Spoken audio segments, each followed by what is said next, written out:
நம்ம சம்பாதிக்கிறது எதுக்கு? நம்ம சந்தோஷமாக வாழணும், குடும்பத்தை சந்தோஷமாக வச்சுருக்கணும் அப்படின்னு தானே. யாராவது அது மாதிரி இருக்கீங்களா? செலவுன்னு வந்துட்டா செலவை கண்டு பயப்படாதீங்க. செலவு செய்கிறோமேன்னு கஞ்சத்தனம் பண்ணாதீங்க.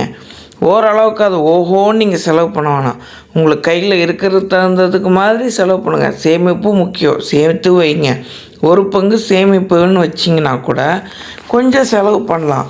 சந்தோஷமாக செலவு பண்ணுங்கள். வீட்டில் யாருக்காவது கல்யாண நாள், பிறந்த நாள்னு வந்ததுன்னா சந்தோஷமாக அவங்களுக்கு வாங்கி கொடுங்க. கிஃப்ட் வாங்கி தரத உங்களுக்கு நீங்கள் செய்ய செய்ய சுவாமிக்கும் பிடிக்கும், பிரபஞ்சத்துக்கும் பிடிக்கும். மனசார செய்யுங்க, அழுத்துக்கிட்டு செய்யாதீங்க. நீங்கள் வாங்கி கொடுக்குற ஆளுக்கு வேணால் நீங்கள் என்ன நினைக்கிறீங்கன்னு தெரியாது, ஆனால் பகவானுக்கு எல்லாம் தெரியுது இல்லையா? பிரபஞ்சமும் உங்களை பார்த்துன்னு இருக்கு. அதனால் யாரும் பார்க்கலன்னு மட்டும் தப்பு கணக்கு போடாதீங்க. வீட்டில் நம்மளை சுற்றி இருக்கிறவங்களுக்கு வேணால் நம்ம என்ன நினைக்கிறோம், என்ன செய்கிறோன்னு தெரியாது. பகவானுக்கு கண்டிப்பாக தெரியும், பிரபஞ்சத்துக்கும் கண்டிப்பாக தெரியும்.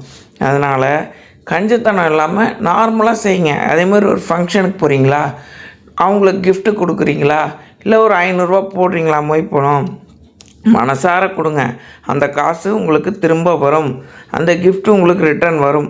மனசார செய்யுங்க, சந்தோஷமாக செய்யுங்க.